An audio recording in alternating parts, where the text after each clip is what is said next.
আজকে নবীর বিরুদ্ধে কথা বলে কত বড় সাহস!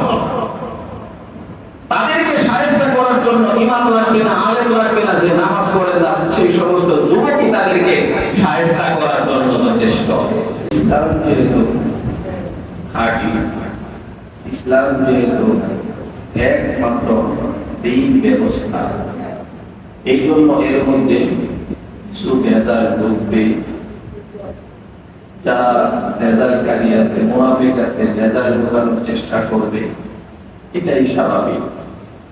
কারণ খাঁটিকে নিয়েই টানাটানি, যে ভেজাল আছে ভেজালকে নিয়ে তো কোনো টানাটানি নেই, খাঁটিকে নিয়ে হচ্ছে টানাটানি। ইসলাম যেহেতু একমাত্র আল্লাহর কাছে মনোনীত দিন, এই জন্য উপরি শক্তি, মুনাফিকের শক্তি, তারা সবসময় মুসলমানদের বিরুদ্ধে, ইসলামের বিরুদ্ধে তাদের তৎপরতা ছিল, আছে এবং থাকবে। সত্য যেরকম ছিল, আছে, থাকবে, মিথ্যাও ছিল, আছে, থাকবে। এই মহরম মাসকে ঘিরে নানান ধরনের কুসংস্কার আমরা দেখতে পাই, অপসংস্কৃতি দেখতে পাই। মহরম আসলেই বিশেষ করে শিয়াদের উপদ্রব বেড়ে যায় এবং মহরমের সাথে শিয়াদের আলোচনা এটা প্রাসঙ্গিক আলোচনা। কারণ মহরমকে ঘিরে যত ধরনের বেদাত আছে, কুসংস্কার আছে, এগুলি শিয়ারাই পালন করে থাকে। অন্যান্য বেদাতিদের ব্যাপারে যেরকম আমাদের স্পষ্ট ধারণা থাকা দরকার, এমনিভাবে শিয়াদের ব্যাপারেও আমাদের স্পষ্ট ধারণা থাকা দরকার। কাদিয়ানীদের ব্যাপারেও আমাদের স্পষ্ট ধারণা থাকা দরকার। বাজার পূজারীদের ব্যাপারে আমাদের স্পষ্ট ধারণা থাকা দরকার। নাস্তিকদের ব্যাপারে আমাদের স্পষ্ট ধারণা থাকা দরকার। অন্যথায় মুসলমান সেজে, মূলত কাদিয়ানী মুসলমান সেজে আমার সাথে আত্মীয়তা করবে, শিয়া মুসলমান সেজে আমার সাথে আত্মীয়তা করবে, নাস্তিক মুসলমান সেজে আমার সাথে আত্মীয়তা করবে, মূলত সেটা আত্মীয় হবে না, সেটা হবে জিনা। আর জিনার মাধ্যমে যে সন্তান আসবে সেটাই হবে সারস সন্তান। যে সারস সন্তান ইসলামের জন্য, ধর্মের জন্য, মসজিদ মাদ্রাসার জন্য, সবার জন্যই ক্ষতির কারণ হবে। এই জন্য শিয়াকে আমাদেরকে জানতে হবে, কাদিয়ানীকে আমাদেরকে জানতে হবে, বেদাতি কারা তাদেরকে আমাদেরকে জানতে হবে, মাজার পূজারী কারা তাদের ব্যাপারে আমাদের স্পষ্ট ধারণা থাকতে হবে। নাস্তিকদের ব্যাপারে, মুশরিকদের ব্যাপারে, মুনাফিকদের ব্যাপারে আমাদের স্পষ্ট ধারণা থাকতে হবে। আমরা আমাদের আশেপাশে যারা আছে তাদের ব্যাপারে আমাদের ধারণা আছে, কিন্তু সেটা হচ্ছে নিজের জান মাল সেই ব্যাপারে। কিন্তু আমার ঈমান রক্ষার জন্য, কার জন্য ক্ষতির কারণ হতে পারে সেটা আমার জানা আরো বেশি জরুরি। কারণ আমার জানের থেকে আমাদের ঈমানের দাম আরো অনেক বেশি। কিন্তু কেউ আছে যে তার জানের থেকে ঈমানের দাম বেশি না, ঈমানের থেকে তার জানের দাম বেশি। কারণ সে ক্ষমতার লোভে, টাকার লোভে, কিছু লোভে পড়ে সে ঈমানকে বিক্রি করতেও রাজি আছে, দ্বিধাবোধ করে না।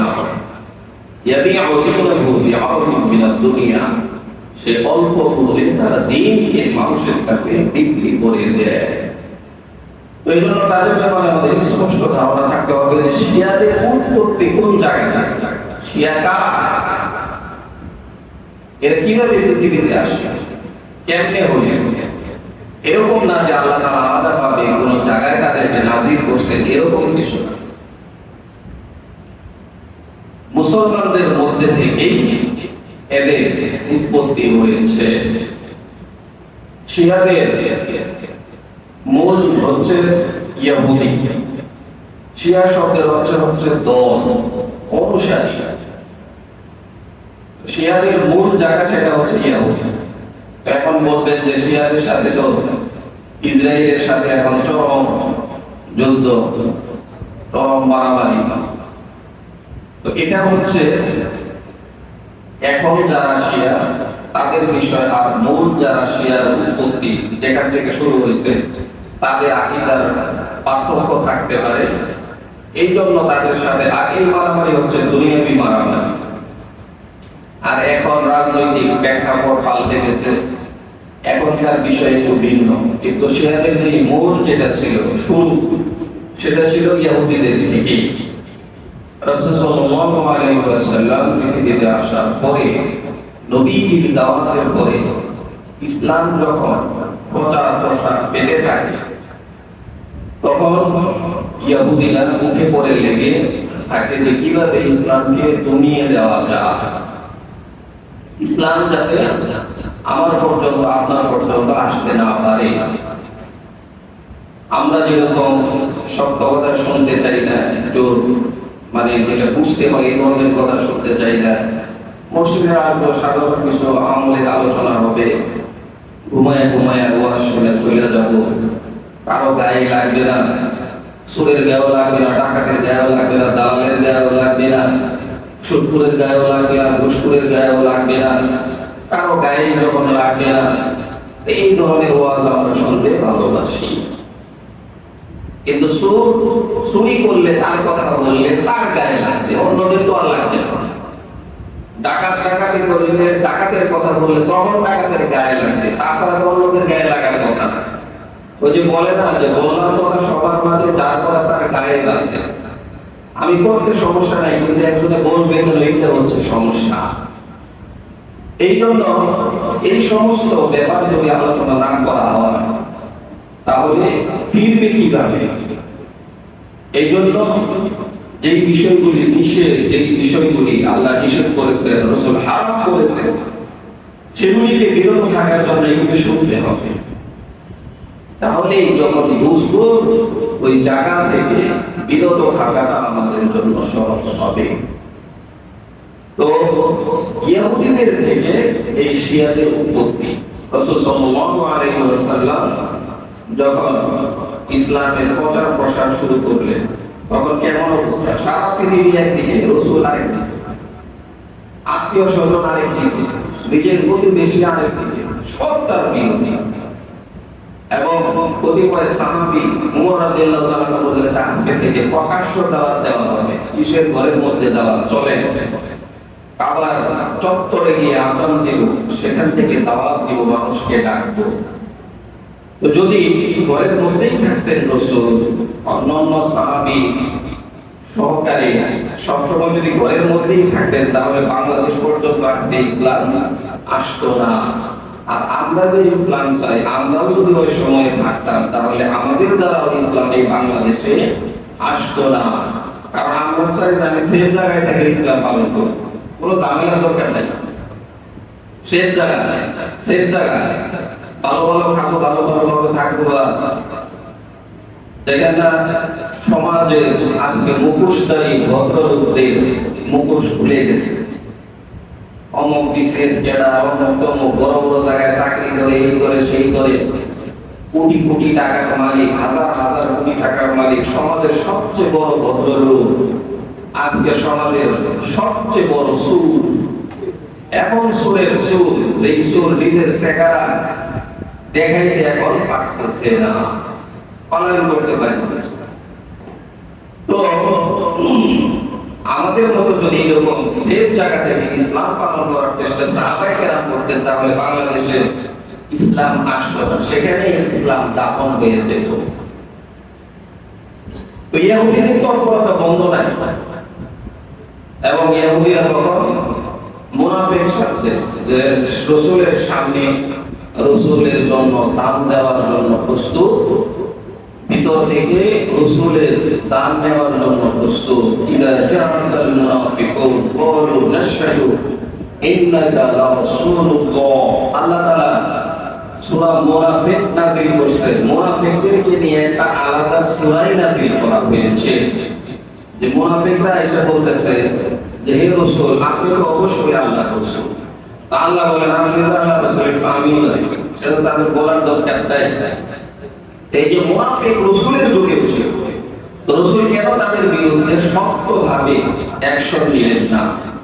তখন যেহেতু ইসলামের প্রথম যুগ, মুসলমানদের মধ্যে হট্টগোল সৃষ্টি হবে, ফিতনার সৃষ্টি হবে। এই জন্য রাসূল ডাইরেক্ট তাদের ব্যাপারে চিহ্নিত করে এইভাবে শাস্তি দেন নাই। কিন্তু মুনাফিকদের ব্যাপারে রাসূল সাল্লাল্লাহু আলাইহি ওয়াসাল্লামের হাদিস আছে, কোরআনের আয়াত রয়েছে, ইন্নাল মুনাফিকিনা ফিদ-দারকিল আসফালি মিনান নার। মুনাফিকরা থাকবে জাহান্নামের একদম তলদেশে। ফেরাউনের নিচের জাহান্নাম মুনাফিকদের জন্য, আবু জাহেলের নিচের জাহান্নাম মুনাফিকদের জন্য, নমরুদের নিচের জাহান্নাম মুনাফিকদের জন্য। এই সবার যত বড় বড় কাফের আছে, মুশরিক আছে, যা কিছু আছে, সবার নিচে থাকবে মুনাফিকরা। তাহলে মুনাফিক কি ফেরাউনের চেয়ে ভালো না খারাপ? আরো খারাপ। মুনাফিক নমরুদের থেকেও খারাপ, মুনাফিক আবু জেহেলের থেকেও খারাপ। এই জন্য তার শাস্তি আরো নিচে জাহান্নামের মধ্যে হবে। তো সেই মুনাফিক ইসলামের মধ্যে আগেও ছিল, এখনো আছে। কিয়ামত পর্যন্ত ইসলামকে কটাক্ষ করার জন্য, ইসলামের ক্ষতি সাধনের জন্য এটা সবসময় এই দল থাকবে। বিশেষ করে এই দলের আবির্ভাব ইহুদিদের থেকে। ইহুদিরা দেখলো যে কোনোভাবে ইসলামের প্রচার প্রসারকে বন্ধ করা যাচ্ছে না, কি করা যায়? তো ইহুদিদের মধ্যে একজন ছিল আব্দুল্লাহ ইবনে সাবা। সে ছিল সবচেয়ে বড় মুনাফিক। সে রাসূল সাল্লাল্লাহু আলাইহি ওয়াসাল্লামের জামানায় চেষ্টা করলো ইসলামকে থামিয়ে দেওয়ার জন্য, কিন্তু পারে না। এরপরে আবু বকর রাদিয়াল্লাহু তাআলার জামানা, আবু বকর রাদিয়াল্লাহু তাআলার জামানাতেও পারে না। এরপরে উমরের খিলাফত কাল, সেটা তো আরো কঠিন অবস্থা। উমর রাদিয়াল্লাহু তাআলা ছিলেন আরো কঠোর। অপরাধীকে শাস্তি দিতে বিন্দু মাত্র তিনি কার্পণ্য করতেন না। তিনি শাস্তির বেলায়, ন্যায় পরায়ণতার বেলায় ছিলেন কঠোর। এজন্য মুনাফিকরা তখন কোনো কথাই বলতে পারে না। এরপরে উসমানের কালে, উসমান রাদিয়াল্লাহু তাআলা আনহুর সময়ে, উসমান রাদিয়াল্লাহু তাআলা আনহু খলিফাদের মধ্যে একটু নরম ছিলেন, কোমল দিলের অধিকারী ছিলেন, লজ্জাশীল ছিলেন, একটু ছাড় দিলেন, যার কারণে মুনাফিকদের প্রভাবটা বেড়ে গেল। এই আব্দুল্লাহ ইবনে সাবা সর্বপ্রথম মদিনায় আসলেন এবং ঘোষণা দিলেন যে আমি আজকে থেকে ইহুদি ধর্ম বাদ দিয়ে মুসলমান হয়ে গেলাম। তাহলে মুনাফিকদের, ইহুদিদের লিডার মুনাফিক আব্দুল্লাহ ইবনে সাবা, সে ঘোষণা দিল যে আমি এখন থেকে মুসলমান হয়ে গেলাম। কারণ ক্ষতি করার জন্য সাথী তো হইতে হবে, সাথী ছাড়া তো ক্ষতি করা যাবে না।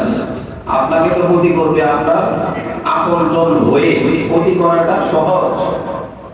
তো মুনাফিক দেখলো যে ইসলামের মধ্যে আগে আমাকে ঢুকতে হবে, তারপরে তো ক্ষতিটা করতে হবে, অন্যথায় তো ইসলাম এত বড় পরিসরে আজকে প্রসারিত হচ্ছে, বিশ্বব্যাপী ইসলাম, সেটাকে কিভাবে আমি ধ্বংস করব? এই জন্য আমাকে আগে ইসলাম গ্রহণ করতে হবে। এজন্য আব্দুল্লাহ ইবনে সাবা ঘোষণা দিল আমি মুসলমান। মুসলমান হওয়ার পরেই সে খলিফা উসমান রাদিয়াল্লাহু তাআলা আনহুর বিরুদ্ধে কথা বলা শুরু করলো। কি কথা? এবং সর্বপ্রথম সে উসমান রাদিয়াল্লাহু তাআলা আনহুর কাছে আবেদন পেশ করলো যে আমাকে একটা সরকারি চাকরি দেওয়া হোক। উসমান রাদিয়াল্লাহু তাআলা তার ব্যাপারে আগে থেকে একটু খোঁজ খবর নিছেন যে লোকটা বেশি সুবিধার না, সবাই তার সাথে সবকিছু ঠিক আছে, কিন্তু লোকটা বেশি সুবিধার না। যেহেতু সুবিধার না, উসমান রাদিয়াল্লাহু তাআলা এটাকে অ্যাভয়েড করছেন, চাকরি দেন নাই তাকে, কোনো বড় পদে তাকে উন্নীত করেন নাই। এরপরে সে বলা শুরু করলো। আর উসমান রাদিয়াল্লাহু তাআলা খলিফা হওয়ার আগে থেকেও দান করতেন, তিনি ধনী ছিলেন। খলিফা হওয়ার পরে তিনি দান করতেন, বেশি বেশি আল্লাহর রাস্তায় দান করতেন। তখন সে বলা শুরু করলো যে উসমান রাদিয়াল্লাহু তাআলা এত টাকা পায় কই, যে এত মানুষকে দান করে? এটা কে বলতেছে? মুনাফিক বলেছে, আব্দুল্লাহ ইবনে সাবা। তখন নতুন মুসলমান যারা, তাদের মাথায় এটা ঢোকানোর চেষ্টা করে তো এইটা ঢোকানোর চেষ্টা করলে কেউ কেউ মাথায় নেয়, কেউ উসমানের ব্যাপারে কথা তো বলাই যায় না। উসমান রাদিয়াল্লাহু তাআলা যখন এই সমস্ত কথা শুনলেন এবং সে আত্মীয়করণ করছে নানান কথা, কিন্তু এটা হইতেই পারে না, এগুলি পুরাটাই ছিল তার ব্যাপারে মিথ্যা অভিযোগ। উসমান রাদিয়াল্লাহু তাআলা জলিলুল কদর সাহাবী, জান্নাতি সাহাবী এবং জিন্নুরানী, যার ব্যাপারে রাসূল বলেছেন তুমি দুই নূরের অধিকারী, আমার দুই মেয়ের জামাই। এক মেয়ে মারা যাওয়ার পরে রাসূল আরেকজন মেয়েকে তার কাছে বিবাহ দিয়েছিলেন। তো উসমানের এত মর্যাদা, তার সম্পর্কে মুনাফিক এই ধরনের কথা বলে। উসমান রাদিয়াল্লাহু তাআলা এগুলো শোনার পরে বললেন যে আজকের মধ্যে যদি তুমি মদিনা ত্যাগ না করো তাহলে তোমার খবর আছে। তো সে যখন দেখলো যে না আর পার পাওয়া যাচ্ছে না, তখন সে মদিনা থেকে বসরায় চলে গেল, ইরাকে চলে গেল। ইরাকে যাওয়ার পরে সেখানে মুনাফিক তো মুনাফিক, সে তো আর বসরায় যেতে ভালো হবে না, সে সেখানে গিয়েও কিছু বড়ি তৈরি করলো, আরো কিছু মুনাফিক তৈরি করলো ইসলামের ক্ষতি করার জন্য। তো সেখানে যে গভর্নর ছিলেন সেও বললেন যে তুমি ইরাকে বসরায় থাকতে পারবে না। এরপরে সে কুফায় চলে আসে। কুফায় চলে আসার পরে সেই তার মিশন নিয়েই সে আছে, মুনাফিক তৈরি করতেছে ইসলামের বিরুদ্ধে, ইসলামী খেলাফতের বিরুদ্ধে সে মুনাফিক তৈরি করতেছে কিভাবে ইসলামকে ধ্বংস করা যায়, কারণ সে তার তালিম আছে। এরপরে কুফায় তেমন সুবিধা করতে পারলো না, এরপরে চলে আসলো দামেস্কে। দামেস্ক তখন গভর্নর আমির মুয়াবিয়া রাদিয়াল্লাহু তাআলা, আমির মুয়াবিয়া রাদিয়াল্লাহু তাআলা অনেক চৌকস সাহাবী ছিলেন এবং বড় রাজনীতিবিদ ছিলেন তিনি। তো তার এখানে তেমন সুযোগ সুবিধা করতে পারতেছে না, কিন্তু তার কাজ সে চালায় যাচ্ছে। জামান বড়টা জিবিল্লাল নাগরদা, যে পাহাড়ের জায়গা থেকে আরেক জায়গায় সরে যেতে পারে, কিন্তু কেউ তার চরিত্র এক জায়গা থেকে আরেক জায়গায় সরাইতে পারে না। যেই চরিত্রে সে বুড়া পর্যন্ত একই চরিত্রে, সহজে সে পরিবর্তন করতে পারে না। এটা এর কারণে তো কি করে এই মদিনা থেকে বের হয়ে গিয়ে ইরাক থেকে ওই একই কাজ, বসরা সেখান থেকে কুফা এসে তার একই কাজ, কুফা থেকে বিতাড়িত হয়ে দামেস্কে সেখানেও তার একই কাজ। এবার সে দামেস্ক থেকে মিশরে চলে গেল। মিশর একটু মুনাফিকদের জন্য আবাদের ভূমি, যে সেখানে উর্বর ভূমি আর কি, মুনাফিকদের পদচারণা আরো বেশি। তো সেখান থেকে সে মুনাফিকি শুরু করলো এবং ষড়যন্ত্র করতে করতে করতে করতে উসমান রাদিয়াল্লাহু তাআলার বিরুদ্ধে নানান ধরনের অভিযোগের পর্যায়ে তার কিছু দলবল তৈরি হয়ে গেল। ইহুদি এবং মুনাফিক, ইহুদিদের মধ্যে যারা মুখে ইসলাম গ্রহণ করতে কিন্তু আসলে ইসলাম গ্রহণ করেন না। আজকেও আমরা কিছু মানুষ ইসলামের কথা মুখে বলি, কিন্তু আমাদের একটু সমস্যা হইলে তখন হুজুর ইসলাম করে আগে তো চান এইটা বলতে একই বাইরেই তো হতো। সাহাবায়ে কেরাম নবীরা দ্বীনের জন্য ইসলামের জন্য জান দিয়ে দিয়েছে, আর হে বলতাছে আগে তো চান, এটা কই পাইলে? এগুলো সুযোগ সন্ধানী মুসলমান। তো এরকম মুনাফিক তৈরি হয়ে গেল এবং উসমান রাদিয়াল্লাহু তাআলার বিরুদ্ধে বিভিন্ন ধরনের কথা শুরু করে দিল, একটা দল তৈরি করে ফেলল। উসমান রাদিয়াল্লাহু তাআলা আঙ্গিনায় বাড়ির পাশাপাশি চলে গেল তার সেই দল, এবং উসমান রাদিয়াল্লাহু তাআলা কোরআন কারীম তেলাওয়াত করতেছিলেন। উসমান রাদিয়াল্লাহু তাআলা কোরআন তেলাওয়াত করা অবস্থায় তার বাড়ির দেওয়াল টপকিয়ে ভিতরে দিয়ে উসমান রাদিয়াল্লাহু তাআলার বুকে তীর বিদ্ধ করে উসমান রাদিয়াল্লাহু তাআলাকে তৃতীয় খলিফাকে শহীদ করে দেয় এবং একজন উসমান রাদিয়াল্লাহু তাআলার গর্দানকে শরীর থেকে আলাদা করে ফেলে। এবং উসমান রাদিয়াল্লাহু তাআলা কোরআন কারীম তেলাওয়াত করতেছিলেন, কোরআন খুলে উসমান উসমান রাদিয়াল্লাহু তাআলা রক্তের ফিটকি কোরআনের আয়াতের উপরে গিয়ে পড়ে সূরা বাকারা ফাসায়াফিকাহুল্লাহ, এই দুষ্টদের জন্য, দুষ্কৃতিকারীদের জন্য আল্লাহ তাআলাই যথেষ্ট। আপনি শহীদ হয়ে গেছেন, কিন্তু তাদের মোকাবেলা আল্লাহ করবে।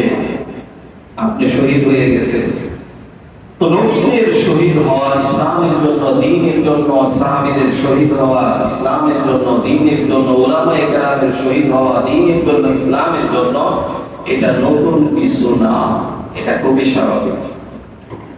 জেলখানায় যাওয়া এটাও স্বাভাবিক, যে কোনো পরিস্থিতির শিকার হওয়া এটাও খুবই স্বাভাবিক, এটা হবেই। কারণ নবীদের যেহেতু হয়েছে, সাহাবীদের হয়েছে, সবারই হবে যারা তাদের অনুসারী হবে। উসমান রাদিয়াল্লাহু তাআলাকে শহীদ করে দেওয়া হলো। এবার আব্দুল্লাহ ইবনে সাবা মুনাফিক কিছুটা সাকসেস, এবার ইসলামের মধ্যে নানা ধরনের কথা শুরু করে দিল। তো পর্যায়ক্রমে ধারাবাহিকভাবে সিস্টেম অনুযায়ী আলী রাদিয়াল্লাহু তাআলা খলিফা হয়ে গেলেন। তখন তিনি যুক্ত ছিলেন, তো তিনি খলিফা হলেন। তিনি খলিফা হওয়ার পরে আব্দুল্লাহ ইবনে সাবা বসে নাই, তার টার্গেট তো আর ছোট না, তার টার্গেট শুধু উসমানকে হত্যা করা, তার টার্গেট হচ্ছে ইসলামকে ধ্বংস করে দেওয়া। রাসূল সাল্লাল্লাহু আলাইহি ওয়াসাল্লাম বলেছে যে ইহুদিদের মধ্যে ৭২ দল হবে, আর আমার উম্মতের মধ্যে ৭৩ দল হবে। ৭৩ দলের ৭২ দলে জাহান্নামী, একমাত্র আমি এবং সাহাবায়ে কেরামের অনুসারী যারা তারাই জান্নাতে যাবে, আর সব জাহান্নামী হবে। ৭২ দল, আর ৭২ দলে ৭২ দলই আকীদার কারণে জাহান্নামে যাবে, আমলের কারণে জাহান্নামে যাবে না। আমল করে না এই জন্য জাহান্নামে যাবে, আকীদার কারণে, বিশ্বাসের কারণে ৭২ দল তৈরি হবে, আর এই ৭২ দলই জাহান্নামে যাবে। রাসূল বলেন যে আমি এবং আমার সাহাবায়ে কেরাম আহলুস সুন্নাহ ওয়াল জামাতের অনুসারী যারা হবে তারাই একমাত্র জান্নাতে যাবে, বাকি সব জাহান্নামী হয়ে যাবে। এটা আমি কোন দলে, আমার একটু এটা দেখা দরকার, কোন জায়গায় আমি আছি। আমার বিশ্বাস কাদের সাথে মিলে যায়, আমার বিশ্বাস ৭২ দলের সাথে মিলে কিনা, আমার বিশ্বাস, আমার আমল মিলবে না, কিন্তু আমার বিশ্বাস যদি মিলে যায় তাহলে সমস্যা আছে। আমল আমি চাই করি, কারণ বিশ্বাস, ঈমানটা হচ্ছে মেইন, তারপরে আমল। আমার আকীদা, আমার বিশ্বাস আল্লাহর প্রতি কেমন, রাসূলের প্রতি কেমন, যারা রাসূলের দুশমন, আল্লাহর দুশমন, তাদের প্রতি কেমন, এই বিষয়ে আমার জানা বোঝার দরকার রয়েছে।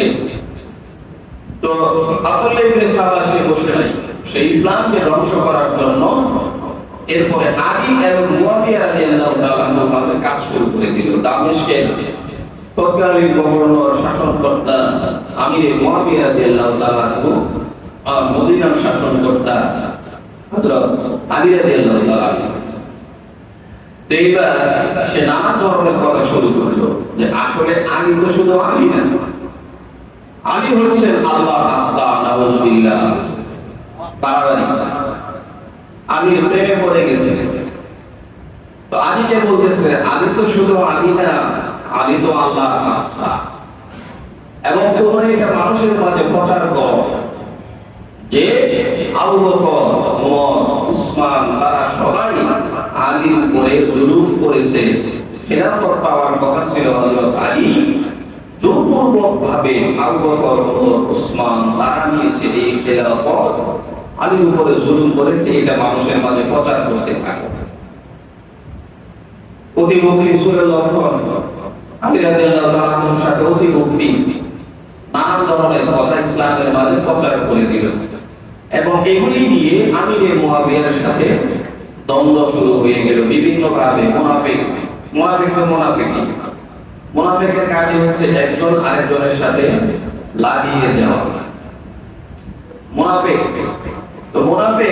এই কাজগুলি করতেছে, আলীর সাথে কিভাবে মুয়াবিয়াকে লাগিয়ে দেওয়া যায়, মুয়াবিয়ার সাথে কিভাবে আলীকে লাগিয়ে দেওয়া যায়, এইভাবে দ্বন্দ্ব চরম আকারে পৌঁছে গেল। জঙ্গে জামাল, জঙ্গে সিফিন, যেই যুদ্ধগুলিতে হাজারো সাহাবায়ে কেরাম শহীদ হয়ে গেছে, মারাত্মক ঘটনা। ইসলামের ইতিহাসে সবচেয়ে বেদনাদায়ক ঘটনা হচ্ছে এই সমস্ত ঘটনাগুলি। আলী রাদিয়াল্লাহু তাআলা কেমন যে রাসূলের চাচাতো ভাই, চতুর্থ খলিফা, জান্নাতি সাহাবী আমিরে মুআবিয়া রাদিয়াল্লাহু তাআলা রাসূলের প্রিয় সাহাবী, কাতেবে ওহী, যিনি ওহী লিখতেন, এত বুজুর্গ সাহাবী, কিন্তু দ্বন্দ্ব বাড়ছে কারণ কি? নিজেদের কারণে না, মুনাফিকদের কারণে। যেহেতু আমাদের ব্যাপারে এই কথা বলছে, হেরেদার করে যেহেতু আমাদের ব্যাপারে এই কথা বলছে, আপনি যেটা বলছেন এটার ব্যাপারে তো সেইটা বলছেন। এইভাবে দুইজনের মধ্যে দ্বন্দ্ব লাগিয়ে দিয়েছে। এরপরে মসজিদে নববীতে আবু মুসা আশআরী রাদিয়াল্লাহু তাআলা খুতবা দেওয়া শুরু করলেন যে আমরা রাসূলের সাহাবী, মুনাফিকদের কারণে আমাদের মধ্যে আমরা দ্বন্দ্ব করব, এটা হতেই পারে না। আমরা নিজেদের মধ্যে আপোষ করে নিই, কিন্তু মুনাফিক কি আপোষটা? মুনাফিক তো আপোষ হবে না। আপনার দুই ভাইয়ের মধ্যে দ্বন্দ্ব, পাশের বাসার লোক সে কি আপোষ পাবে? আপোষ হলে তো দুই ভাই অনেক এগিয়ে যাবে, পাঁচ ভাই অনেক এগিয়ে যাবে, তাহলে তো তার জন্য সমস্যা। এই জন্য আরেকজন চাবে না যে আপনি আপোষে আসেন।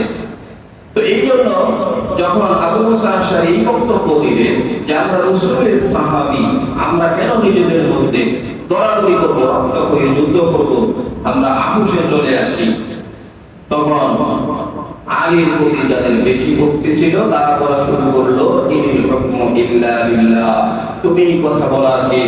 আমরা আল্লাহর হুকুম মানব। তো আল্লাহ তো এই হুকুম দিয়েছেন, এটা হলো ফাইজলামি। আল্লাহকে নিজে এসে কথা বলবে যে আমি এই কথা বলতেছি, তোমরা মীমাংসা করো বা এটা করো। আল্লাহ তো আয়েশা ফায়সালা দিলেন, আল্লাহ তো কোরআনে ফায়সালা দিয়ে দিয়েছেন, সেই অনুযায়ী আবু মুসা আশআরী ফায়সালা দিয়েছেন।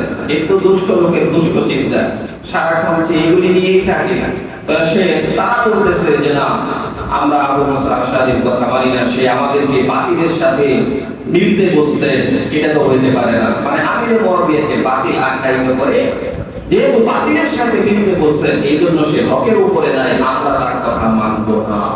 এরকম মাথামোটা আমাদের সমাজে আছে না? নাই। খুবই মাথামোটা, তো মিলবো না। এখন কি করা যায়? তাহলে আমরা এই এদের থেকে বের হয়ে গেলাম। আগে যেহেতু আবু মুসা আশআরীকে আমির মানছে, এই জন্য আলীর সাথেও আমরা নাই, আমরা বের হয়ে গেলাম। আর ইসলামের মধ্যে সর্বপ্রথম বের হওয়া দল যেটা, সেটাই হচ্ছে খারিজি। খারিজ মানে বের হয়ে যাও, খুরুজ, তোমাদেরকে বের করে দেওয়া হলো। আগে এই উপমহাদেশে কওমি মাদ্রাসাকে খারিজি মাদ্রাসা বলা হয়েছিল। যে ইংরেজরা যখন এই দেশ থেকে বিতাড়িত হয়, তখন আলিয়া মাদ্রাসা ছিল, তো আলিয়া মাদ্রাসা থেকে কওমি মাদ্রাসাকে আলাদা করে দেওয়া হয়।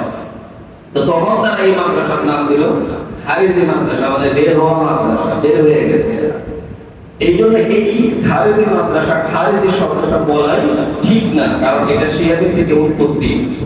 সর্বপ্রথম ইসলাম থেকে এভাবে গোলামি করে বের হয়ে যায় এই খারিজিরা। তো ইসলামের মধ্যে ফাটল শুরু হইল এইভাবে, তো তাকে মানব না, এবার তারা আলাদা হয়ে গেল।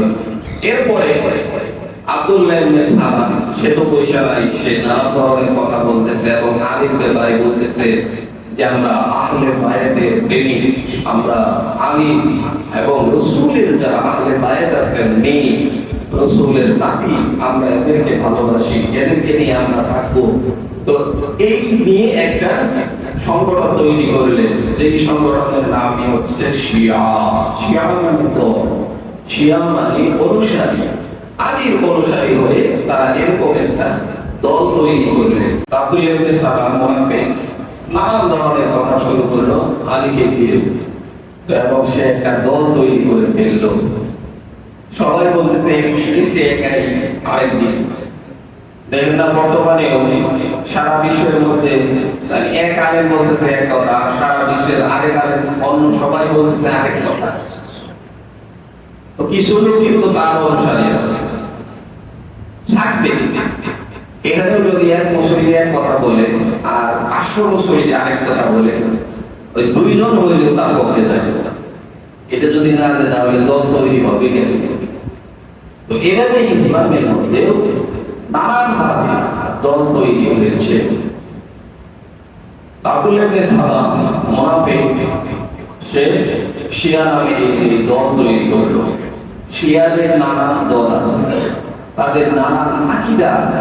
এটা তো আমরা বললাম শিয়াদের উৎপত্তি কই থেকে হইল। তো এরপরে তার কাজ করার বসে নাই, ইসলামকে ধ্বংস করা হচ্ছে তার কাজ, ইসলামের মূলে আঘাত করাই হচ্ছে তার কাজ। শিয়া বিভিন্ন আকীদায় বিশ্বাসী, তাদের বিভিন্ন আকীদা রয়েছে। এক নাম্বার আকীদা হচ্ছে শিয়াদের হুলুলিয়া, একটা দল তাদের আছে। তাদের আকীদা হচ্ছে যে আল্লাহ আলী, আলী আল্লাহ। এই কথা যদি কেউ বলে তাহলে তার ঈমান থাকবে? সে যত বড় যোদ্ধাই হোক, তাকে মুসলমান বলা যাবে? মুসলমান বলা যাবে না। এবং তারা বলে যে জিবরাইল আলাইহিস সালামকে আল্লাহ তাআলা আলীর কাছে নবুয়ত নিয়ে আসতে বলেছিলেন। জিবরাইল আলাইহিস সালাম ভুল করে রাসূল সাল্লাল্লাহু আলাইহি ওয়াসাল্লামকে নবুয়ত দিয়ে দিয়েছেন। মূলত নবুয়ত পাওয়ার অধিকারী ছিলেন হযরত আলী, অর্থাৎ রাসূলকে নবী থেকে বাদ দিয়েছেন। এর যত বড় বুজুর্গই হোক, যত মুশরিকি পড়ে থাক, যত কিছুই করুক, এই লোক কি মুসলমান হতে পারে? এই লোক কখনোই মুসলমান হতে পারে না। এজন্য আমাদের আকীদা পরিষ্কার থাকতে হবে। আর কে মুসলমান এটা আমি বলার কি নাকি? এটা তো আল্লাহ জানায় দিয়েছে। তুমি যদি না জানো যে কে মুসলমান না, তাহলে তো তোমারই চলতে অসুবিধা হবে। আল্লাহর তো কোনো অসুবিধা নেই, আল্লাহ তো জায়গা মধ্যে বিচার ঠিকই করবেন।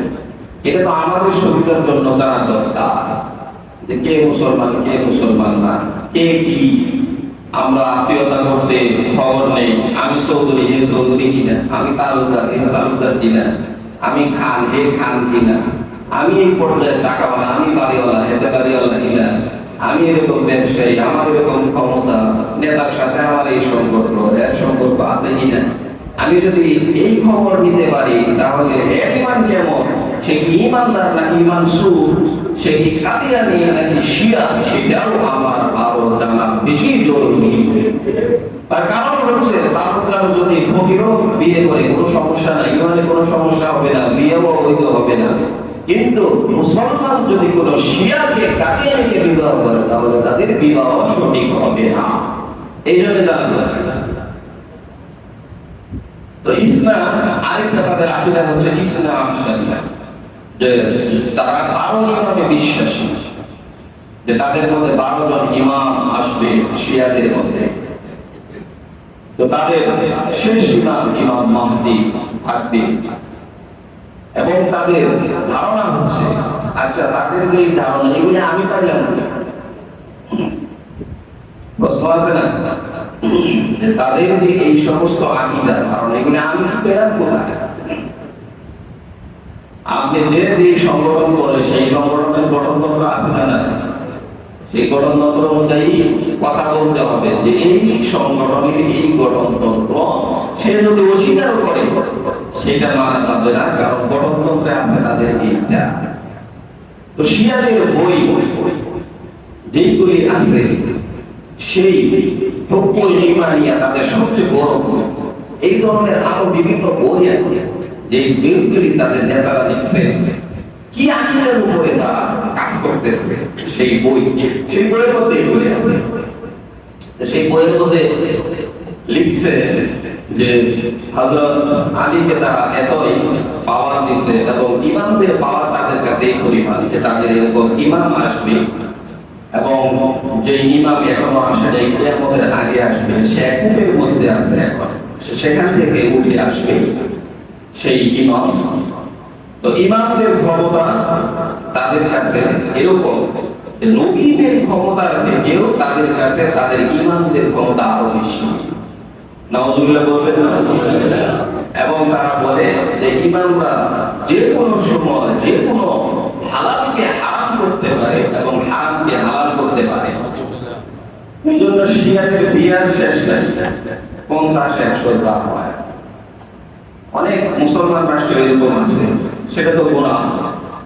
তো তারা যে কোনো সময় যে কোনো কিছু হালাল হারাম করার ক্ষমতা রাখে, এটা হচ্ছে তাদের ধারণা, বিশ্বাস। এই বিশ্বাস তাদের মধ্যে হবে, তারা কখনোই মুসলমান থাকতে পারে না। যারা বলবে নবীদের উপর ইমামের মর্যাদা বেশি, তারাও কখনোই মুসলমান হতে পারে না। এমনিভাবে তারা বলে যে শেষ ইমাম যখন আসবে, এসে রসুলের রওজার কাছে দাঁড়াবে, রসুলের রওজার কাছে দাঁড়িয়ে বলবেন যে এটা তো আমাদের নবীজির কবর, এই নবীজির কবরের পাশে রাখা যে এরা হচ্ছেন আবু বকর, একজন হচ্ছেন উমর। বলা হবে এদেরকে উঠাও, উঠানোর পরে বলা হবে এদেরকে পিটাও। এদের কারণে রাসূল কলঙ্কিত হয়েছে এবং আলী রাদিয়াল্লাহু তাআলার খেলাফত তারাই ছিনিয়ে নিয়েছে, তাদেরকে প্রহার করা হবে, শাস্তি দেওয়া হবে। এই ধরনের হাজারো ভ্রান্ত ধারণা তাদের মধ্যে বিদ্যমান। এই ধরনের আকীদা যদি কেউ রাখে, সে কি কখনো মুসলমান থাকতে পারে? কখনোই মুসলমান থাকতে পারে না। এবং তাদের আকীদা হচ্ছে যে তিনজন সাহাবী বাদ দিয়ে সকল সাহাবী মুরতাদ হয়ে গিয়েছে, নাউযুবিল্লাহ। অথচ সাহাবীদের ব্যাপারে আল্লাহ কি বলছেন? রাদিয়াল্লাহু আনহুম ওয়া রাদু আমি আল্লাহ সমস্ত সাহাবীদের উপরে রাজি, সমস্ত সাহাবী আমি আল্লাহর উপরে রাজি, তাদের ব্যাপারে কোনো কথা বলা যাবে না। এবং আমিনু কামা আমানান নাস, তোমরা ঈমান আনো যেভাবে সাহাবায়ে কেরাম ঈমান আনছে। তার মানে হচ্ছে সাহাবীদের ঈমান আমার কাছে গ্রহণযোগ্য। তোমার ঈমান তখনই গ্রহণযোগ্য হবে যখন তুমি সাহাবীদের মতো ঈমান আনবে, অন্যথায় তোমার ঈমান গ্রহণযোগ্য হবে না। সাহাবীদের ব্যাপারে আল্লাহর এত কথা, সেই সাহাবীদের ব্যাপারে তারা এই ধরনের ধারণা পোষণ যে ব্যক্তি করে, সে কখনোই মুসলমান থাকতে পারে না। আমাদের কেউ সাহাবীদের ব্যাপারে ভালো ধারণা থাকতে হবে।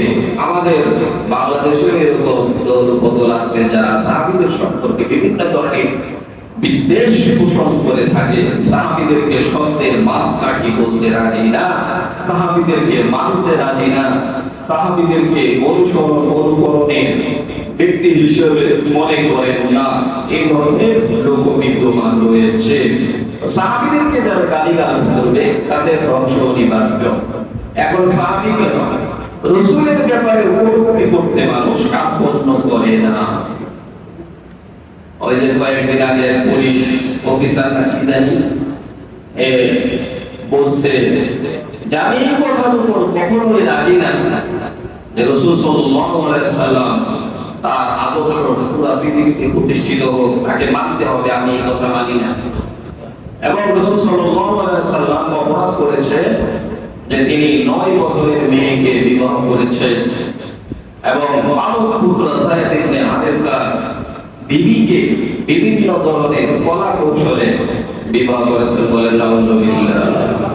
অথচ যায়েদ ইবনে হারেসা রাদিয়াল্লাহু তাআলা আনহুর বাবা যখন যায়েদ ইবনে হারেসাকে নিতে আসে, তখন তিনি কান্নাকাটি শুরু করেন যে না, আমি রাসূলের দরবার থেকে যাব না।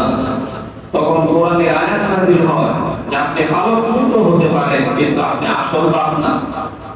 আপনাকে বলতে হবে, আগে বলতো যায়েদ ইবনে মুহাম্মদ, মুহাম্মদের বেটা যায়েদ।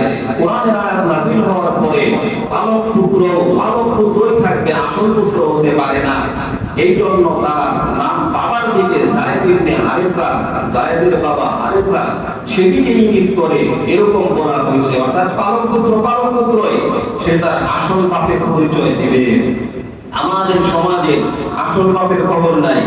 শ্বশুর আব্বা এক নাম্বার আব্বা, আর গাদা বাবা আরেক আব্বা, অমুক বাবা, দাদা বাবা, মাটি বাবা, খাজা বাবা, কত যে বাবা।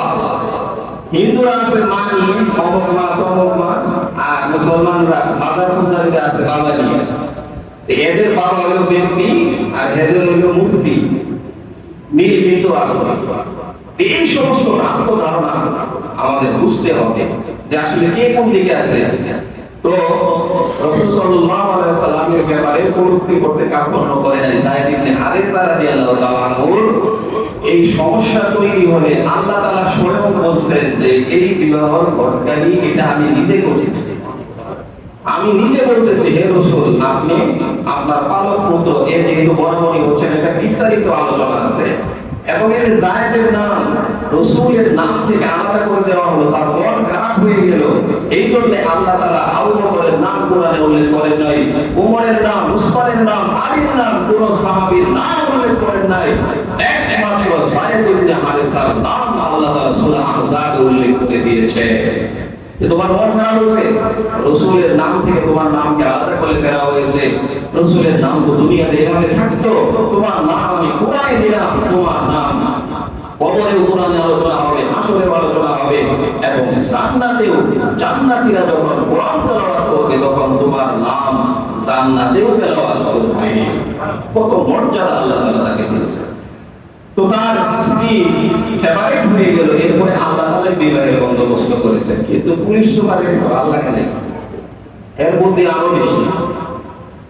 এই সমস্ত কোরআনরা নাস্তিক, কখনোই এরা পার পায় নাই, আগামীতেও ইনশাআল্লাহ পার পাবে না। এদের বিরুদ্ধে আমাদের কথা বলতে হবে, লড়তে হবে, রাষ্ট্র বন্ধ করতে হবে। যেরকম তসলিমা নাসরিনের ভাই এই দেশে হয় নাই, নবীর বিরুদ্ধে কথা বলার কারণে আজও আগামীতে যেবার যাই ইসলামের বিরুদ্ধে, নবীর বিরুদ্ধে কথা বলবে, তাদেরকেও মুসলমানরা সাথ দিবেন না ইনশাআল্লাহ। এটা আমাদের কথা বলতে হবে। আজকে নবীর বিরুদ্ধে কথা বলে কত বড় সাহস! তাদেরকে শায়েস্তা করার জন্য ইমাম লাগবে না, আলেম লাগবে না, যে নামাজ পড়ে না সেই সমস্ত যুবকই তাদেরকে শায়েস্তা করার জন্য যথেষ্ট। কি সাহস মুসলমানদের দেশে বসে নবীর বিরুদ্ধে কথা বলে, যেই ব্যাপারে আল্লাহ ঘোষণা করছেন সেই ব্যাপারে কথা বলে। এগুলি মুসলমান থাকতে পারে না, এগুলি মুসলমান নামধারী নাস্তিক। তবে তার স্মরণ রাখা উচিত যে ইসলামের বিরুদ্ধে কথা বলে নবীর সিদ্দিকেও পার পায় নাই, তাকলে মুরাদও পার পায় না। যে যারাই কথা বলবে মাননীয় প্রধানমন্ত্রী তাকেও ছাড় দিবেন না। এই জন্য আমরা যেবার যাই, যেই দলই করি, যা কিছু করি না কেন, চিন্তা ভাবনা করে কথা বলার চেষ্টা করবো। কার ব্যাপারে আমি কথা বলতেছি, কার ব্যাপারে আমার ভুল করতেছে, জিহ্বা চলতেছে।